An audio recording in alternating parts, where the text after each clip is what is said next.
no Evangelho de Jesus, segundo escreveu Mateus, no capítulo de número 6. E eu quero meditar um pouquinho com você nessa noite sobre algo tão importante que nós falamos muito como igreja, como comunidade, a nossa relação de pai e filho. E eu quero que você provoque o seu irmão que está do seu lado e pergunte, você tem consciência, fala para ele, você tem consciência que você é um filho amado de Deus? E fala assim, eu sou um filho amado de Deus. E Deus quer construir comigo e com você uma relação de pai e filho.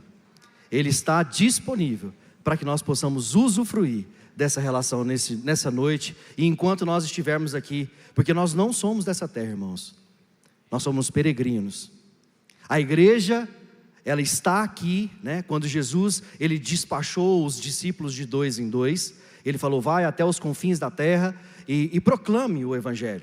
E tinha um objetivo, de acessar a mim e a você. Tinha um objetivo para poder alcançar os nossos corações, para que nós pudéssemos ter acesso à salvação. O primeiro Adão nos afasta de Deus. Jesus, o último Adão, nos aproxima do Senhor novamente. Ele nos conecta com Deus Pai. Ele nos dá a oportunidade de o reconhecendo, sermos chamados filhos de Deus. E isso é um privilégio para as nossas vidas. Eu quero que você abra comigo. Nós vamos fazer a leitura de um texto bastante conhecido. Mas eu quero chamar a atenção de algumas coisas que o Senhor trouxe ao meu coração para poder compartilhar você como igreja.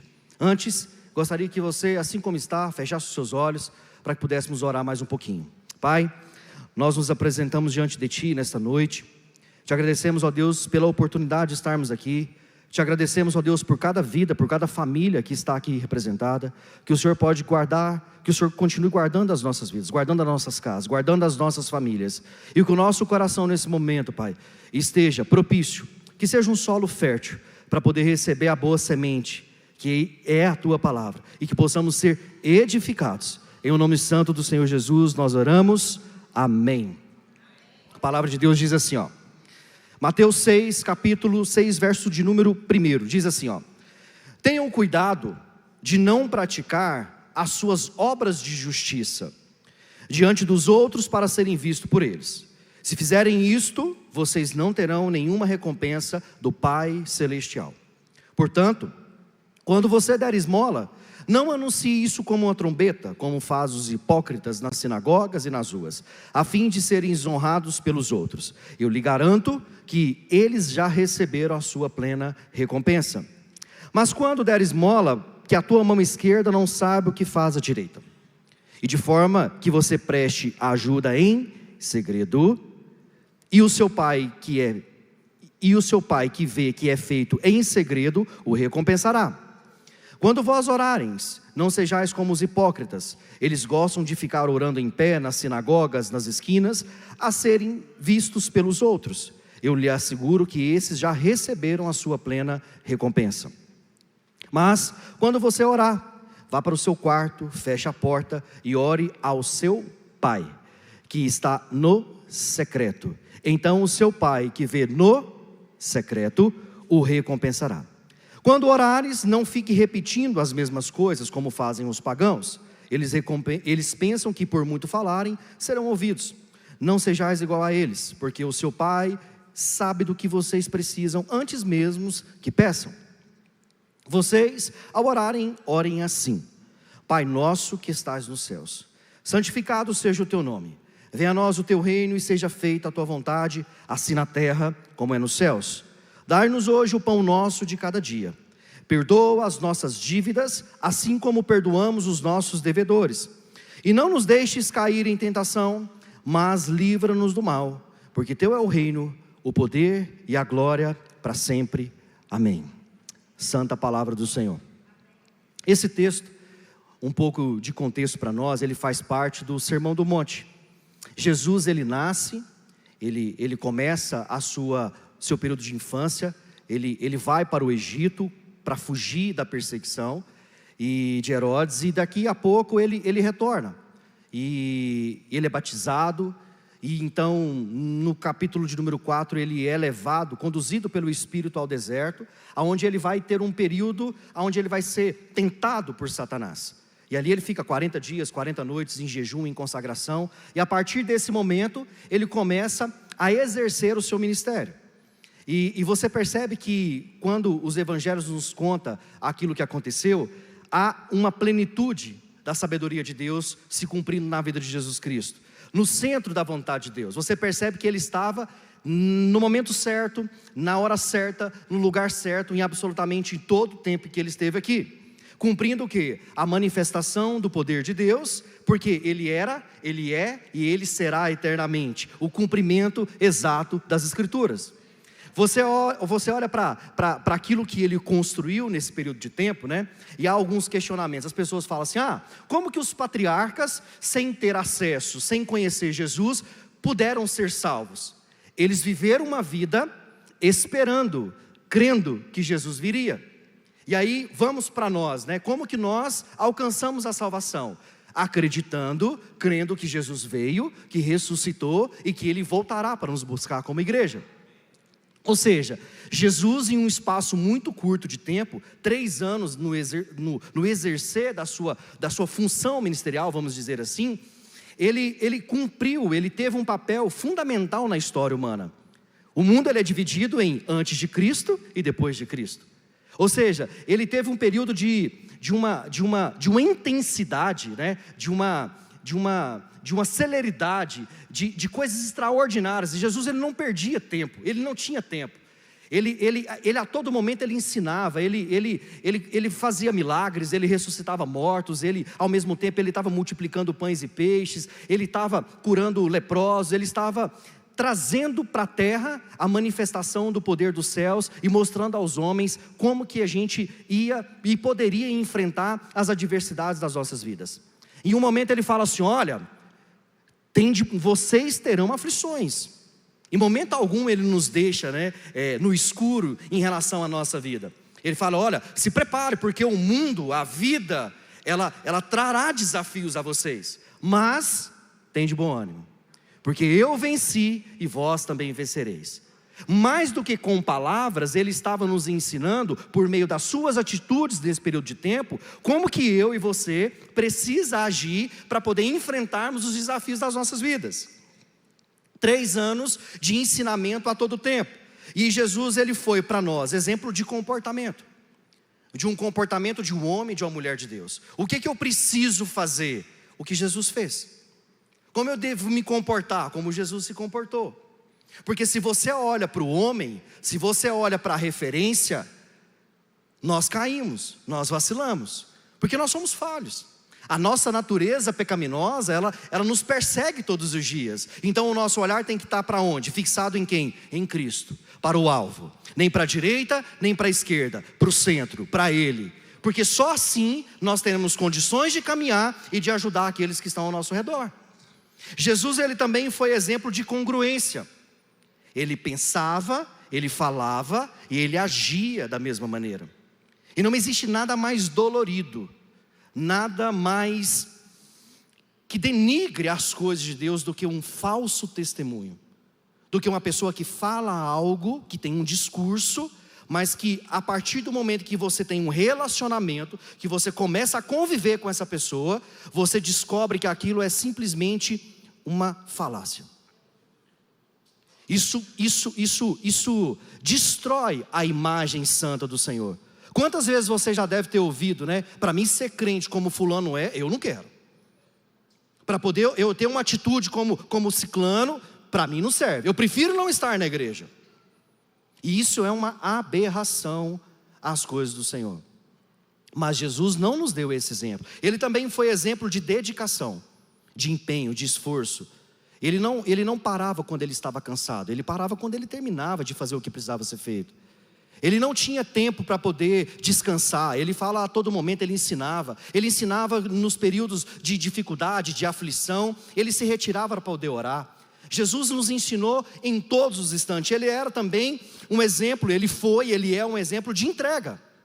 Se nós estamos aqui olhando para aquela cruz e ela está vazia, significa que ele entregou por mim e por você. Ele foi um exemplo de entrega. Um exemplo a dar a mim e a você a sua própria vida. morrendo injustamente, levando sobre si as suas dores, as nossas dores, as nossas culpas, os nossos pecados, sem necessidade, mas para poder dar a mim e a você a oportunidade de conhecê-lo mais de perto. Jesus também foi um exemplo de obediência. Quando ele estava na crucificação, chega um momento de desespero, de dor, de aflição, de angústia. Ele olha ao Senhor, aos céus e fala: Pai, por que o Senhor me desamparou, Senhor? Está doendo. Eu sei que se aproxima a morte. Aqui eu estou parafraseando. Tem um pouco meu, né, dessa conversa. E ele olha para o Senhor e fala, né, está dolorido. Imagina a opressão maligna, né? Imagina o peso daquele instante, daquele momento. Mas uma coisa fundamental para mim e para você. Ele fala: contudo, que seja feita a tua vontade. Eu sou obediente, Pai. Esse momento, essa dor, está difícil de suportar. Mas contudo, que seja feita a tua vontade. Há pessoas que diminuem esse momento, porque falam assim: mas Cristo, na sua plenitude, Ele era 100% Deus. E sim, Ele é. Então Ele não sentiu, Ele não passou, Ele não sofreu as dores de um humano. Eu te afirmo com total certeza, Ele foi 100% homem. Aquilo que Ele sofreu, aquilo que Ele sangrou, aquilo que ele chorou, é o mesmo peso que tem para mim e para você. E qual que é o grande ensinamento disso? Porque muitas das vezes, irmãos, nós lutamos para ser espiritual como Jesus é, mas esquecemos de ser humano como Ele foi. E a gente quer viver uma vida pensando só naquilo que talvez tragam um pouco mais de glamour.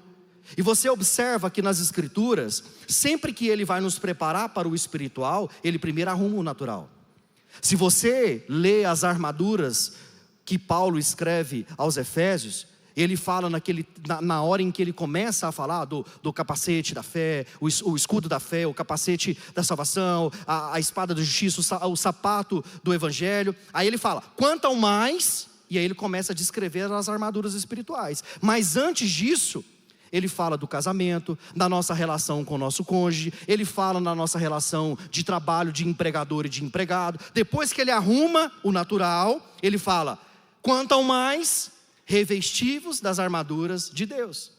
Então precisamos buscar o sobrenatural. Sim, somos consequência hoje do aquilo que acontece primeiro no mundo espiritual. Mas antes disso, nós precisamos de alinhar o nosso natural, porque senão isso nos mata. E você pode já ter visto, e por aí tem muita gente que é usada por Deus, mas que tem uma vida totalmente fracassada. E eu não acredito que Deus tem isso para nós. Eu não acredito que Deus nos chamou para poder abençoar casamentos e o nosso casamento ser uma desgraça.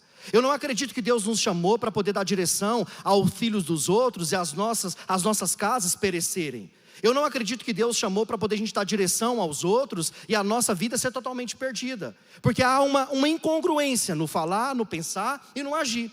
Muitas das vezes o meu discurso, a minha pregação, a minha mensagem te dá luz, mas eu mesmo não trilho o caminho que eu acabo direcionando.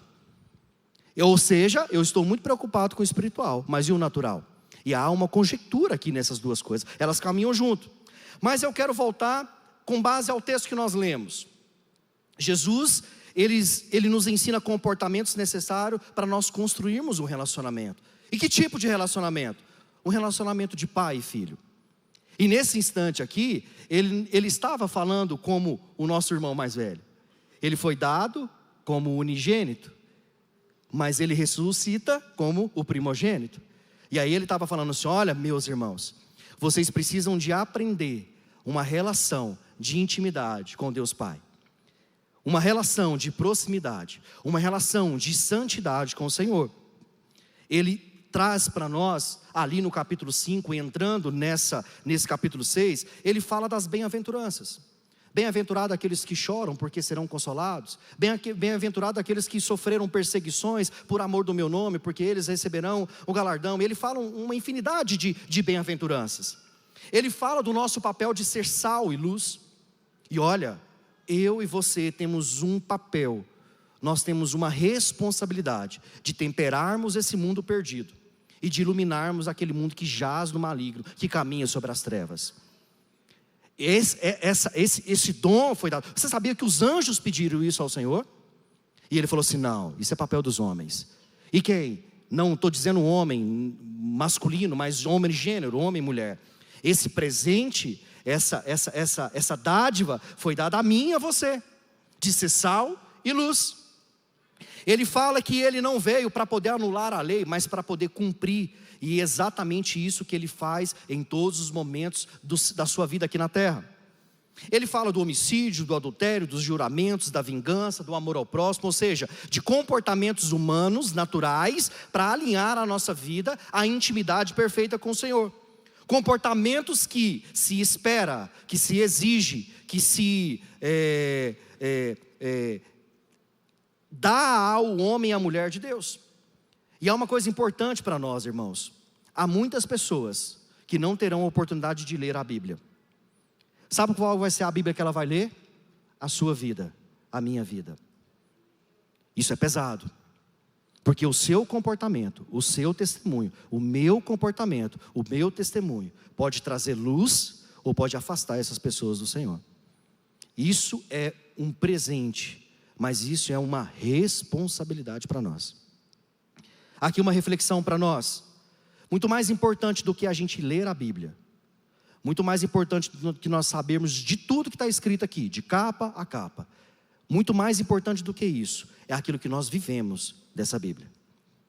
Essa Bíblia não foi feita para ler apenas ou para trazer uma ministração, fazer uma pregação, trazer uma reflexão, trazer um ensinamento. Essa Bíblia foi escrita para poder ser vivida. E a partir daquilo que a gente vive, a gente prega. E não é uma inversão de papéis. Primeiro eu vivo, depois eu falo daquilo que eu vivo.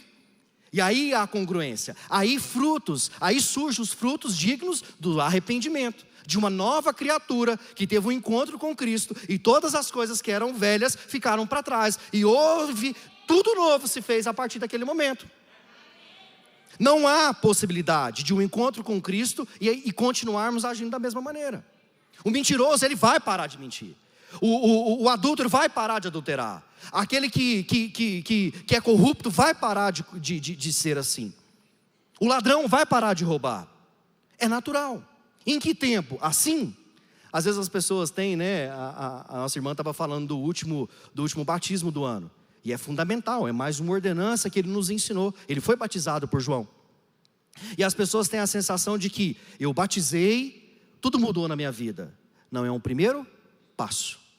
A partir desse primeiro passo, há um processo de transformação, como a música que nós cantamos, de glória em glória, dia após dia, desafio após desafio.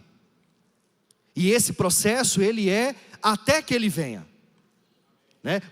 Nós falamos aqui muito do 30 semanas, né? Quando você conclui o primeiro ciclo, você fala assim: meu Deus, eu só comecei uma jornada eterna. Porque eu tenho tanta coisa para poder mudar, eu tenho tanta coisa para poder ajustar, eu tenho tanta coisa para poder corrigir. Porque a santidade do Senhor, a glória do Senhor, ela nos constrange. Sabe, quando Isaías, ele começa a exercer também o seu ministério, ele sempre tinha como a sua função de profeta, ele sempre trazia uma palavra de revelação, e ele falava: ai de ti, ai de ti, ai de ti. No capítulo 6, quando ele tem uma visão clara do Senhor, ele para de dizer ai de ti, ele fala o quê? Ai de mim. Porque quando a gente tem um encontro com o Senhor, a sua glória ela é tamanha que ela nos constrange. Ela expõe as nossas fraquezas. Essa palavra, primeiro, ela é para mim. A palavra que é ministrada no culto, ela tem que ser tomada como direcionada para nós, para que cada um possa consertar, alinhar, esquadrejar e deixar que elas produzam frutos dignos de arrependimento. Esse é o papel da ministração da palavra do Senhor. Depois que ele vem então com esse confronto aos religiosos, aos fariseus, aos escribas da época, e você pode pensar, né? Isso ficou no passado. Não, isso existe ainda. Em algumas igrejas por aí ainda tem uns falsos profetas, tem aqueles que acham que estão acima de todos, tem aqueles que acaba deixando que a religião tome o lugar de Deus das nossas vidas. Então isso acontece. E aí você pode pensar, né? como que eu preciso, né, praticar para poder me comportar diante de tais situações? Cristo nos ensina, primeiro, a prática da justiça. Homens e mulheres que conhecem a Deus, mas que vivem 2, 3, 4 vidas diferentes. Em cada ambiente que ele está, ele tem um tipo de vida diferente. E isso não cabe para mim e para você. O mesmo na igreja precisa ser o mesmo na família, que precisa de ser o mesmo no trabalho, que precisa de ser o mesmo na escola, que precisa de ser o mesmo aonde nós estivermos inserido. Existe uma pessoa. E eu digo mais, né, o apóstolo Paulo, nem é mais eu, mas é Cristo que vive em mim. Essa precisa ser a nossa personalidade. Não, mas eu vou olhar para esse aspecto aqui somente pela visão profissional, pelo comercial. Porque na verdade negócio foi feito para ganhar dinheiro. O cristão não vê dessa maneira. O verdadeiro cidadão do céu, Salmos 15, diz que mesmo que ele tome prejuízo, ele não volta atrás na sua palavra.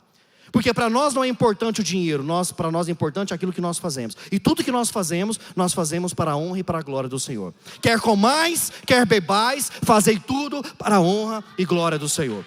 Esse é o nosso desafio, esse é o nosso chamado. E é para isso que nós estamos aqui todos os cultos, buscando melhorar no Senhor. Prática da justiça, aonde ninguém está te vendo, aonde ninguém sabe quem é você, aonde está distante do olho do pastor, do líder. Nesse momento é que você vai provar que você realmente pratica a justiça em secreto, para que em secreto ele te vê e te recompense. Porque ser crente aqui, irmãos, é muito fácil. Ser crente no domingo não é tão difícil. Ser crente aqui nessas 1h40, 2 horas, não é tão difícil. O difícil é ser crente amanhã, terça, quarta, quinta, sexta, sábado, onde ninguém está te olhando. Esse é o nosso grande desafio. Ele fala mais, como devemos dar esmolas. E ele fala da importância da discrição, da intenção do coração.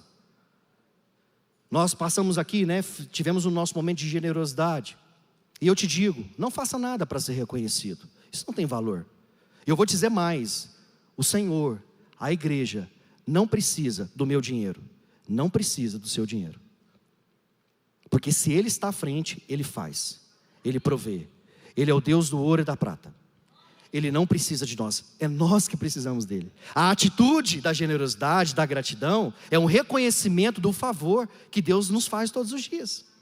O que a mão esquerda faz, a direita não precisa ficar sabendo. Quanto ao mais, uns aos outros. E não se assuste, tá? Há lugares, há igrejas que têm lista de dizimista. Os maiores dízimos da igreja, aquilo é exibido como status. Misericórdia.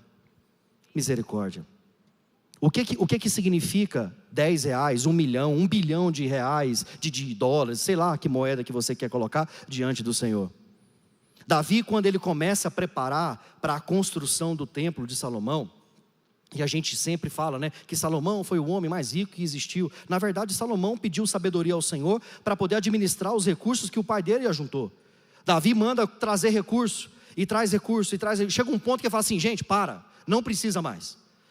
Não há lugar mais para tanta riqueza. Salomão, constrói. Então, quando Deus manda, quando Deus autoriza, Ele providencia o recurso. Não é o meu trabalho, não é o seu. E essa deve ser a verdadeira intenção do nosso coração ao ofertarmos, dizimarmos, socorrermos algumas pessoas. Você fala então, como que vamos identificar essas pessoas dentro da igreja? Porque o nosso senso de justiça, quando você olha para esse texto e fala, né? Aqueles que são escribas, fariseus, aqueles que julgam, aqueles que não andam com retidão, então vamos identificar uns aos outros. Isso não é papel meu, isso não é papel seu. A palavra de Deus diz assim, em Mateus capítulo de número 13. Jesus lhes contou outra parábola. E aqui uma característica importante também do nosso Senhor. Ele falava com criança, com jovem, com idoso, da mesma maneira. Ele falava com o ignorante, com aquele que era com muito conhecimento, com o letrado, da mesma forma. Ora ele usava parábola, ora ele usava exemplo. Ele tinha a sensibilidade de saber o que ele precisava falar e para quem ele precisava falar. E nesse momento ele estava contando por parábola. Ele diz assim o texto: o reino dos céus é como um homem que semeou uma boa semente em seu campo. Mas, enquanto todos dormiam, veio o seu inimigo e semeou o joio em meio ao trigo e se foi. Quando o trigo brotou e formou as espigas, o joio também apareceu. Os servos do dono do campo dirigiram-se a eles e disseram: o Senhor não semeou a boa semente em seu campo? Então de onde veio o joio? O inimigo fez isso, respondeu ele. Os servos lhe perguntaram: Senhor, quer que vamos e tiramos? Ele respondeu: não. Porque ao tirar o joio, vocês poderão arrancar com ele o trigo. Deixe que ele cresça juntos até quando? Até a colheita. Então direi aos encarregados da colheita: juntem primeiro o joio, amarrem em feixes para ser queimado. Depois juntem o trigo e o guardem no meu celeiro. Não é papel nosso ficar procurando quem é joio no meio do trigo. O nosso papel é estar preocupado com o trigo. Haverá um momento em que será feita uma separação. Porque na nossa justiça não se manifesta a justiça do Senhor. Porque os nossos olhos são maus. Nós temos uma natureza pecaminosa, um espinho na carne, como diz Paulo. Que se a gente vacilar, ele domina, ele sai para fora e mostra o monstro que existe dentro de cada um de nós. E aí ele ensina que não há capacidade humana de fazer essa distinção. Em Hebreus capítulo 4 ele vai falar: pois a palavra de Deus é viva e eficaz, mais afiada do que qualquer espada de 2 gumes, pois ela penetra ao ponto de dividir alma, espírito, juntas e medulas, e ela julga os pensamentos e as intenções do coração. Somente ela tem essa capacidade, eu e você não. Então qual que é o meu trabalho e o seu? Viver uma vida conforme os exemplos que Ele nos deixou, e estar ocupados com o trigo. E o resto, deixa com Ele. Esse é papel do Senhor. Isso é capacidade do Senhor. Porque na verdade, irmãos, existem 2 pessoas que você não pode mentir. Talvez você olhe para mim e vê uma imagem, mas só existe 2 pessoas que conseguem de fato saber o que está aqui dentro. Sabe quem é? Pergunte para o seu irmão do lado: para quem que você não pode mentir? Responda para ele: Deus e você mesmo. Quando você olha para o espelho, você sabe de fato o que está passando no seu coração. Quais são as verdadeiras intenções do seu coração. Pode ter um discurso, mas nós sabemos. Você sabe o que mata o homem? A culpa, a consciência. Por isso que se nós não confessarmos os nossos pecados, Davi falou, né? Enquanto eu encobria os meus erros, eu estava apodrecendo por dentro. Porque a culpa, o ressentimento, a consciência, ela nos destrói. Por que Paulo vai falar em Romanos 12 que nós precisamos de renovar a nossa mente, a nossa consciência? Porque tudo passa por aqui. Nós somos frutos dos nossos pensamentos. Nós somos frutos daquilo que nós pensamos, do que nós alimentamos. E se isso não estiver conectado, alinhado ao Senhor, isso nos destrói. Um pensamento ansioso, dividido em 2 mundos. Então, seguindo, nós precisamos de construir um relacionamento de pai e filho, conforme os exemplos que Cristo nos deixou. E eu gostaria de meditar com você de uma forma rápida, sobre o modelo, a maneira com que Ele nos ensina a orar. E isso não é uma reza, um modelo de palavras que nós vamos entoar, dizer. Não, mas é um modelo de comportamento. Olha só, tem um teólogo americano, John Piper, batista, ele tem 79 anos. E eu acho engraçado que quando o pastor trouxe, né, o exemplo da inteligência artificial na semana passada, mexeu comigo, eu até brinquei com ele: pastor, eu estou até com medo de usar o ChatGPT essa semana. Eu acho que esse negócio não é tão crente assim. E ele fez um desafio.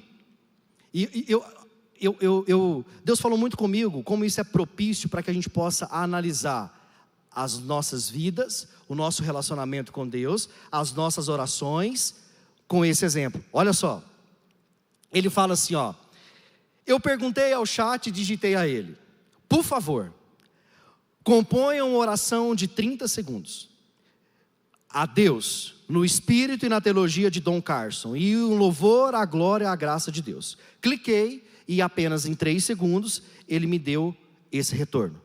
Olha essa oração. Pai gracioso, nós curvamos diante de Ti, ó soberano Senhor da história e da redenção.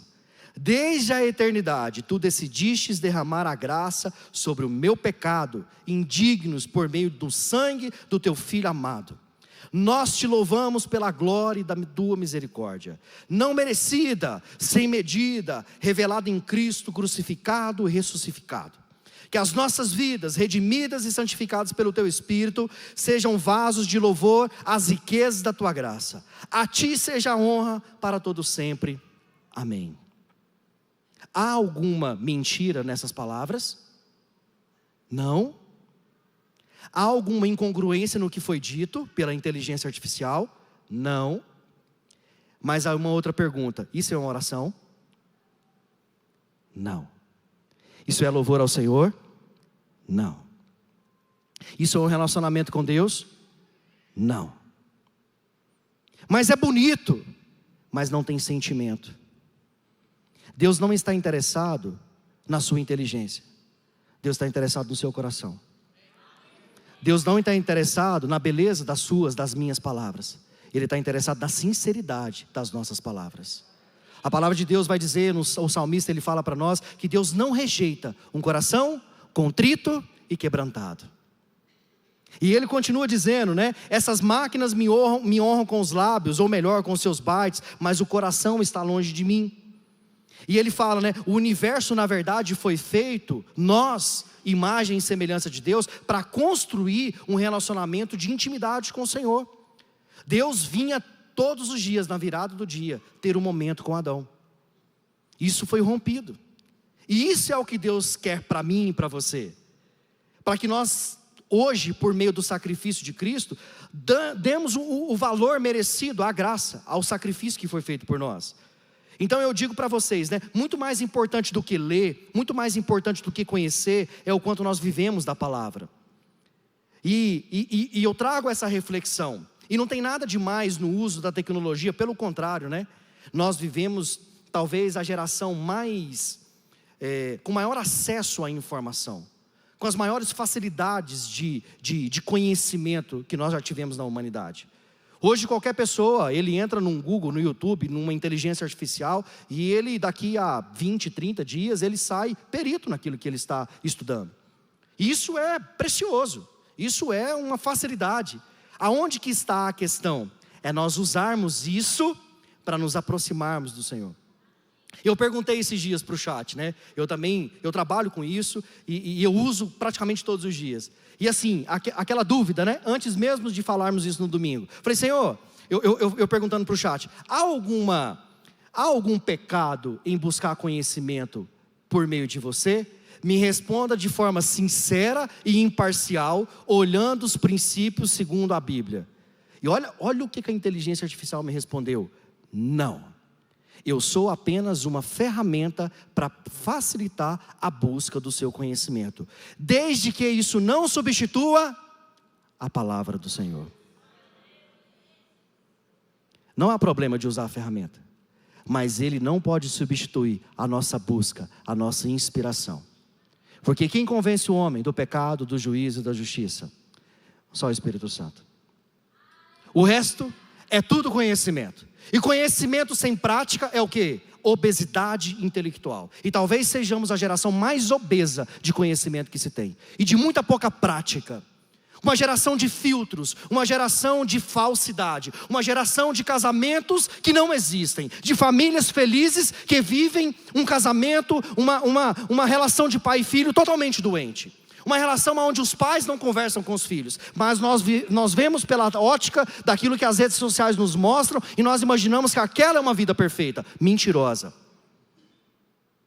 E nós precisamos de ter o cuidado de buscar essa verdadeira vida para as nossas vidas.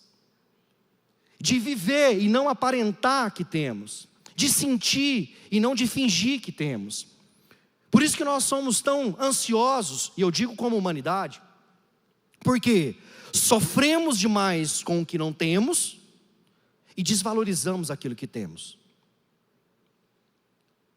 Nas nossas reuniões diárias da leitura, todos os dias, praticamente, cada um que vai trazer a palavra, ele sempre começa: quero agradecer ao Senhor pelo presente de estar aqui mais uma vez. Eu quero agradecer ao Senhor pelo privilégio de começar mais um dia. Porque se não fosse esse favor, irmãos, talvez você nem estaria aqui hoje. Isso é um presente. E o que a gente vive? Preocupado com o amanhã. O que vai acontecer? Como é que eu vou fazer? Esse próximo ano, o que eu tenho que melhorar? O que eu tenho que conquistar? O que eu tenho que buscar? E a gente esquece aquilo que de fato é importante e que vai fazer a diferença nas nossas vidas. Buscar primeiramente o reino dos céus e a sua justiça. E todas as outras coisas nos serão acrescentadas. É difícil de viver isso, eu sei. É difícil de praticar isso na integralidade, eu sei. Mas isso precisa de ser um desafio vivido todos os dias para as nossas vidas.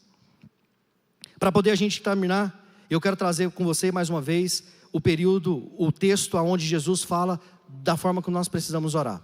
Mateus 6, verso de número 9 diz assim, vocês orem assim: Pai nosso que estás nos céus, santificado seja o teu nome, venha a nós o teu reino, seja feita a tua vontade, assim na terra como no céu. Dai-nos hoje o pão nosso de cada dia, perdoa as nossas dívidas como nós perdoamos aos nossos devedores. Não nos deixe cair em tentação, mas livra-nos do mal, porque teu é o reino, o poder, a glória, para todo sempre. Amém.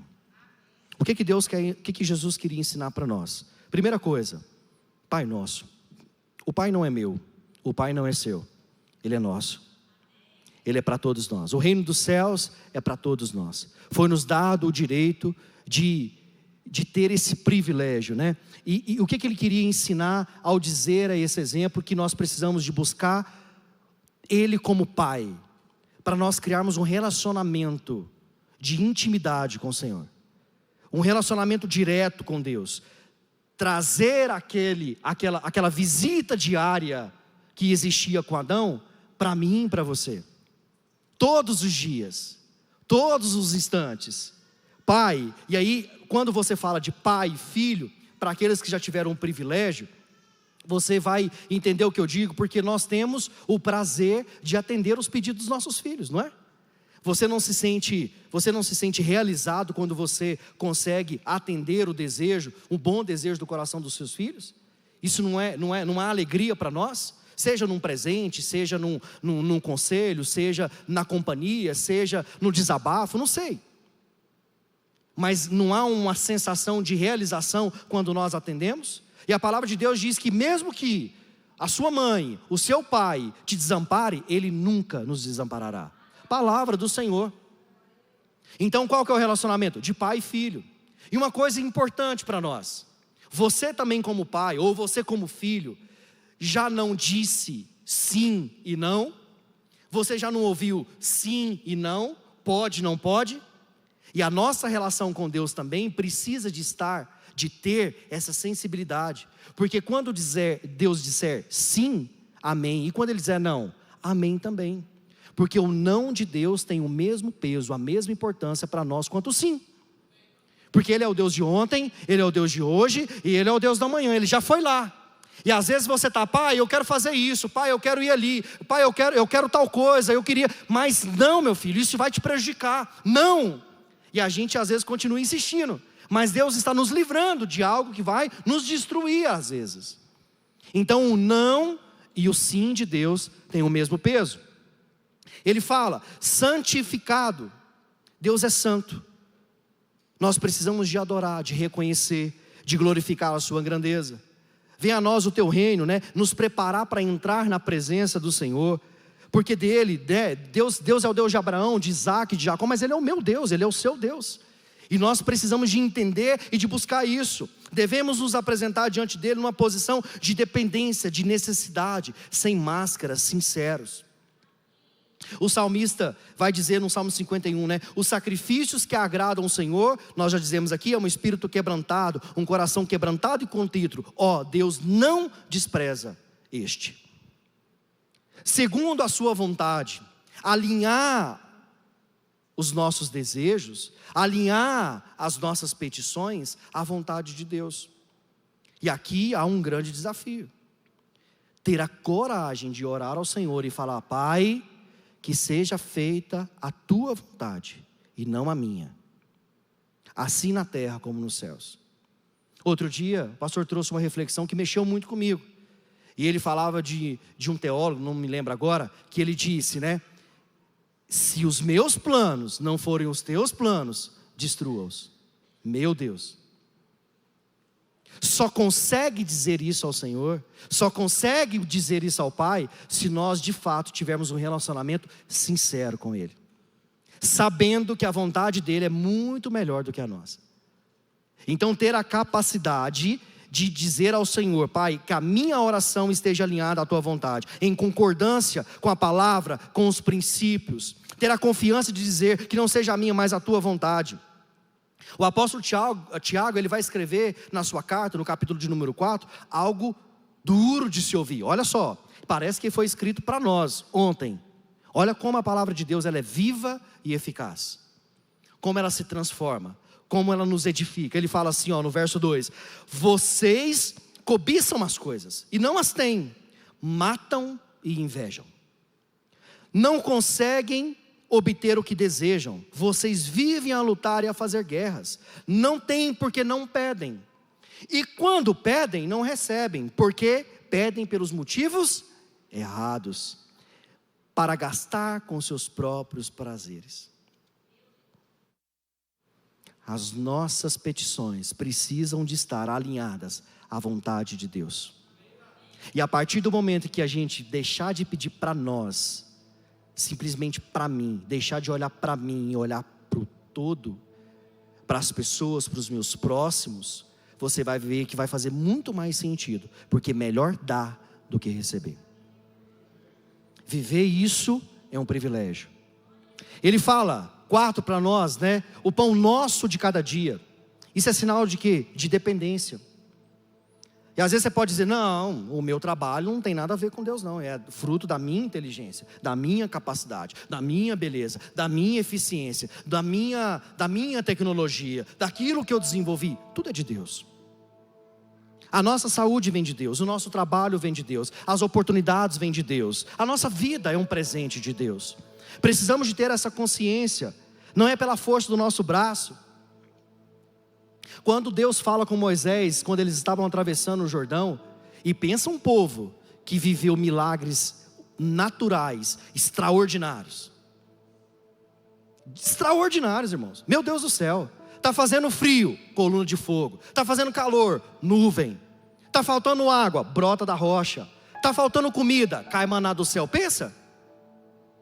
Sapatos que não acabavam, roupas que não envelheciam. Pensa. A água está amarga, cajado na água, a água se torna potável. Extraordinários. Como negar a manifestação real do extraordinário, do sobrenatural no humano?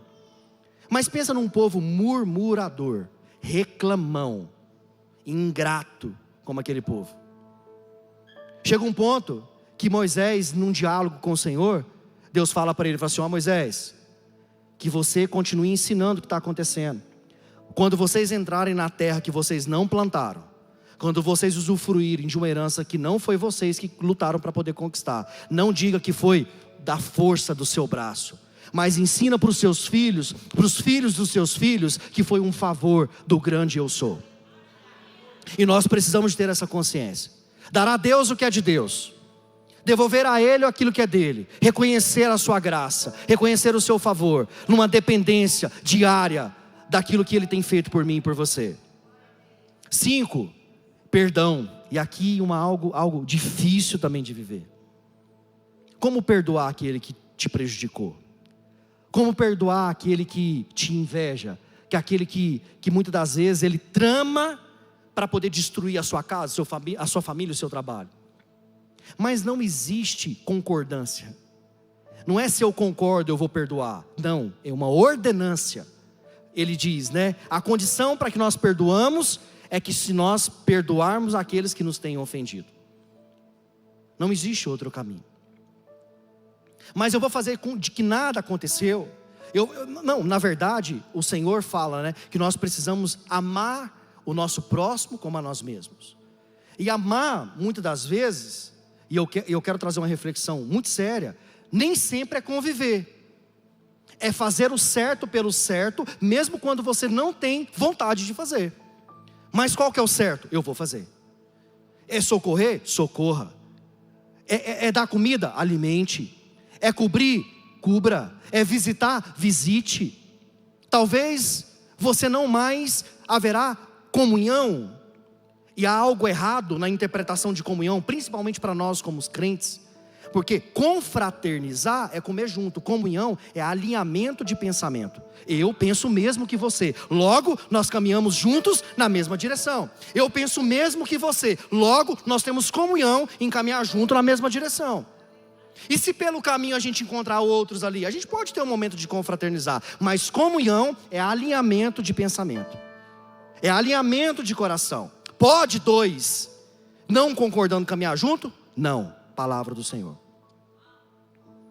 Mas um cordão de 3 dobras, ele é muito mais difícil de arrebentar. Então é necessário, mas a gente precisa de separar as coisas. Perdoar não é se eu concordo, eu preciso fazer. Eu preciso de praticar, porque só assim eu vou chegar diante do Senhor e falar assim: Pai, perdoa, porque eu tenho vivido isso na prática. Eu não tenho vontade, Deus. Eu tenho todos os motivos para poder dizer não, mas eu perdoo. Eu escolho perdoar.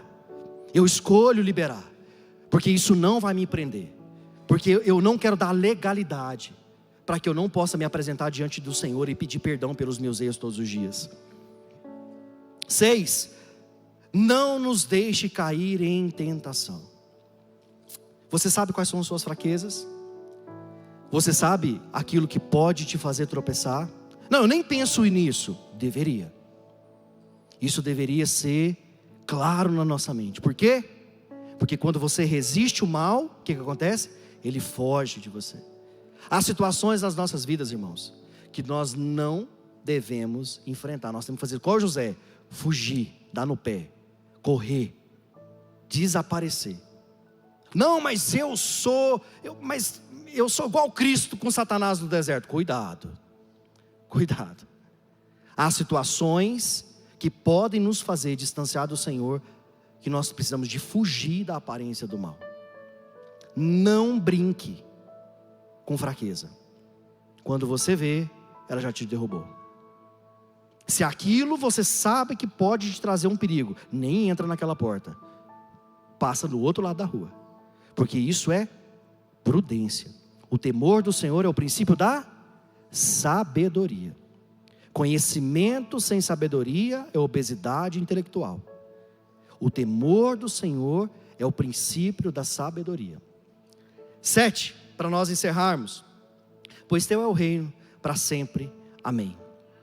Tudo funciona, tudo age, tudo acontece através da palavra do Senhor. Todas as coisas cooperam para o bem daqueles que amam a Deus. A palavra do Senhor diz em Romanos 11, pastora Graça, senhor Leopoldinho, se quiser já tomando lugar, ela diz assim, pois dele, por ele e para ele são todas as coisas. A ele seja a glória para sempre. Amém. Construa uma vida de intimidade com Deus, a fim de que você possa chamá-lo de Pai. Ele está disponível, Ele está pronto. Esse próximo ano, que seja um ano de um relacionamento muito mais sincero, muito mais íntimo, muito mais próximo com o Senhor.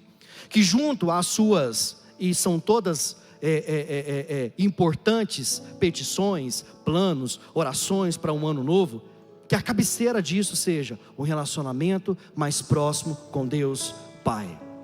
Porque quando Deus, de fato, Ele é o primeiro nas nossas vidas, quando nós buscamos, amamos a Deus sobre todas as coisas, não precisa de dizer o que é errado, não precisa de dizer pode, não pode, porque o temor do Senhor nos afasta daquilo que pode nos distanciar do Senhor. Para finalizar, todos nós somos criaturas de Deus, mas nem todos somos filhos de Deus. João, capítulo de número 1 diz assim, contudo, aos que receberam, aos que creram no seu nome, lhes deu o direito de se tornarem filhos de Deus. Somente esses. E os outros? Criatura. Mas quem são? Não é papel meu, seu. Nós precisamos de falar, de pregar, nos desgastar, como Cristo fez. As pessoas querem verem Deus em mim e em você. As pessoas esperam um comportamento de nós que se dizem, e eu creio que essa é a intenção verdadeira do seu coração, de ser cristão, com atitude diferente. Nós precisamos de fato de contaminar, de estragar os ambientes que nós estamos. Quando nós chegarmos, a presença do Senhor tem que exalar o lugar. A presença do Senhor tem que constranger o lugar. Dependendo do tipo de música, tem que desligar. Dependendo do tipo de comportamento, tem que mudar. Porque a presença do Senhor chegou. Lembra quando Moisés chega diante do Senhor na sarça? O que Deus fala para ele? Tira o seu sapato, Moisés, porque o lugar que você pisa é santo. Assim deve ser a unção de Deus que está e que anda através da minha vida e de sua vida. Às vezes a gente olha para os grandes homens de Deus, né, e fala assim: como foi para Elias, como foi para João Batista, como foi para Paulo, para esses homens que foram usados por Deus, e como é para nós que carregamos a presença dele todos os dias dentro de nós? E nós esquecemos, porque a gente quer viver o sobrenatural, mas esquece do natural, que nos foi dado como presente. Habitará em vós o Espírito Santo, ele será o vosso consolador. Não abra mão desse relacionamento, de viver diariamente criando uma certeza da convicção da nossa salvação, vivendo a promessa que nos foi dada como filhos. Não abra mão do direito de ter uma relação de pai e filho. Que Deus te abençoe de forma extraordinária, que o Senhor possa continuar falando no seu coração. Feche os seus olhos, eu quero orar mais uma vez com você. Pai, nós te entregamos as nossas vidas nesse momento. Te agradecemos, ó Deus, pelo privilégio de estarmos na tua casa, reunidos como santos, como igreja do Senhor, celebrando, cultivando, buscando a tua face, a intimidade contigo. Que o Senhor cresça nas nossas vidas, que venhamos diminuir todos os dias. Que o Senhor resplandeça através das nossas ações. Que as pessoas olhem para mim, para cada um desses irmãos, e vejam algo diferente, um brilho sobrenatural. Que vejam, ó Deus, a contemplação da tua glória através das nossas vidas, através das nossas ações, através das nossas orações, através das nossas famílias. Que sejamos conhecidos por aqueles que carregam a presença de Deus todos os dias. Faça o teu querer, cumpra a tua vontade. Entregue a cada um, Pai, que está aqui nessa noite, a cada família representada, Pai, o presente, Pai, aquilo que o Senhor tem para cada um de nós. Que esse próximo ano, ó Deus, seja um ano de conquista, de vitória, de milagres sobrenaturais. Que toda ansiedade, Pai, que todo medo com o futuro seja extirpado das nossas vidas. A nossa proteção não vem desse mundo, Pai. O nosso governo não é desse mundo. A nossa prosperidade não é desse mundo, Pai. Nós servimos a um Deus que tudo pode. Alguns confiam em carros, em cavaleiros, mas nós não, Senhor. Nós acreditamos no Deus de Israel, o Deus que era, o Deus que é e que será Deus eternamente. E nós tomamos posse disso para as nossas vidas. Em nome de Jesus nós oramos e entregamos as nossas vidas diante de Ti. Amém e amém.